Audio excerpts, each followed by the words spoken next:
July 12th, USS Bonhomme Richard explodes inside naval base of San Diego. It it is reported at least 21 harmed. The ship meant for 1,000 crew, 200 were present when the explosion took place on Sunday. A firefighter chief said it would take a few days to turn off the fire. The cause of the fire is under investigation. The ship was going under routine maintenance. The Navy's top admiral visited San Diego Friday to see the damage suffered by the USS Bonhomme Richard after what appears to have been a catastrophic fire last week. Scotland, the deployment of a ship that was next in line to launch F-35Bs from its flight deck. One of those warships can cost up to 4,000 millions, said an expert. $200 million spent in a period of 2 years. Modifications on Richard made to carry F-35Bs. After some time, Bonhomme Richard would join the 7th Fleet in Western Pacific and 5th Fleet in the Middle East.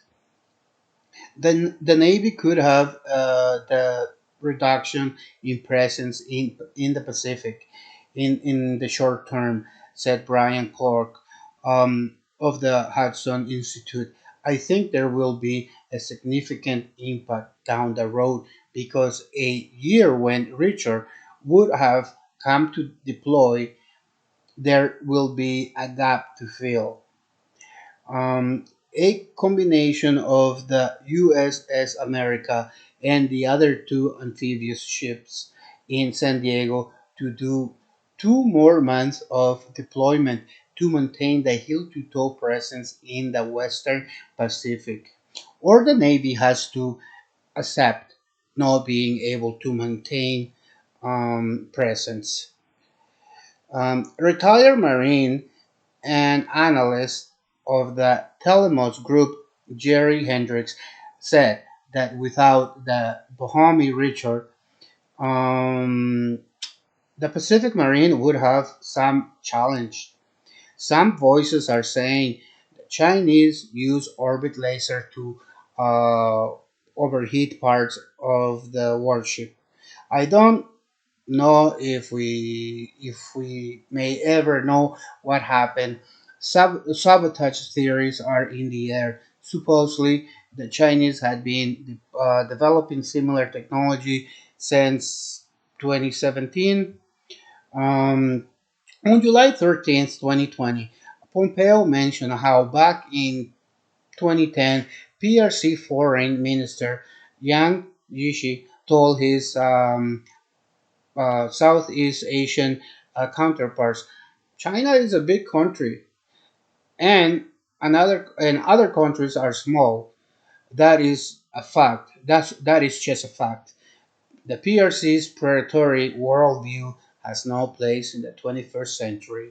U.S. naval ships Nimitz and Ronald Reagan deployed to the Southeast China Sea on July 4th. Dual carrier operations and exercises in support of the free and open Indo-Pacific. High-end in high-end integrated exercises took place. These efforts support enduring U.S. commitment supposedly stand up for all nations to fly, sail, and operate wherever international law allows.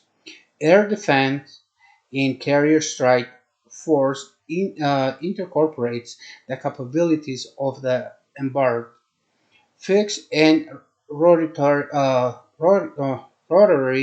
wing aircraft with Aegis guided missile cruisers and destroyers.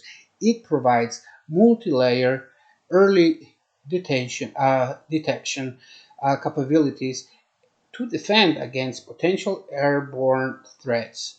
During air defense and strike exercises, aircraft um, during air defense and strike exercises, aircraft from Nimitz and Reagan simulated enemy attacks, testing the force's ability to detect, intercept, and engage threats.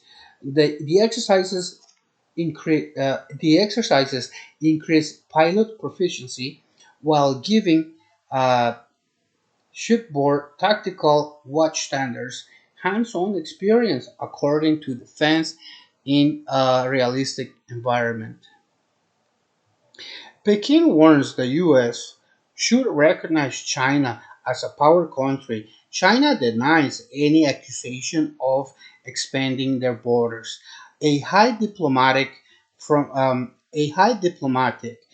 China said how China has the legit right to become modern and robust society like any other country on the planet, said Koi, ambassador of China, during the interview with CNN. Ambassador Coy threw a question to the air. He asked, "Is the U.S. ready or willing to live in a country with with is the U.S. ready or willing to live with a country with a different culture, political, and economic system in peace? We need to work together in all growing global challenges." Ambassador of China in the U.S. reiterated on U.S. interventionist posture to Hong Kong. Hui defended the national security law implemented in Hong Kong region. Hui said the law fell in the margin one state, one system. According to Hui, the bill passed on July 30th by the Popular National Assembly will make Hong Kong a more stable state. The proposal meant to penalize acts of subversion, secession, conspiracy with foreign interference. Washington backlash, saying the proposal takes away Hong Kong's sovereignty and announces the end of the traditional preference for deals in this region. Washington called on new sanctions to China officials for supposedly investing in the autonomy of the old Chinese British colony. China accuses North American nations in taking too much interest in their internal matters and blackmailing Hong Kong. The U.S. is looking to destabilize the China Sea, a massive chunk of the U.S. budget dedicated to having their marine in the Yellow Sea.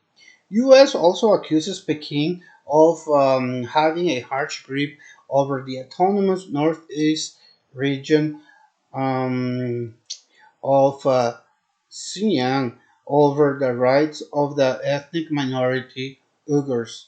We um, questioned the sources of the claims and said it's all made up.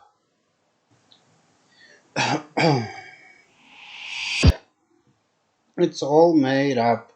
The U.S. announces sanctions against the Public Security Bureau in Xinjiang, an entity of the Chinese government, and four top leaders from the Chinese Communist Party.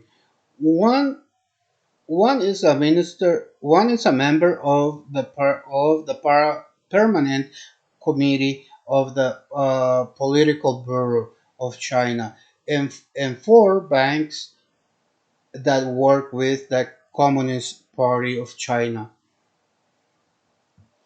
Let me see here. Mhm. Okay. They also thought about not allowing travel to members of the Communist Party of China or family members. China retaliated for its part sanctions against four Republican senators, two of them Marco Rubio and Ted Cruz. Wow, this is really heating up. I hope there is peaceful ending to it because at the end it really affects the entire planet. So thank you, my friends, for listening to my video, watching my video. Please leave your comments what I did right and what I could work on. I'm new to this, so please cut me some slack. And but yes, I will be improving, and I hope to see you all on my next video. Please like or dislike this video, but no matter what you do, leave a comment. Thank you so much for your time. Have a great day.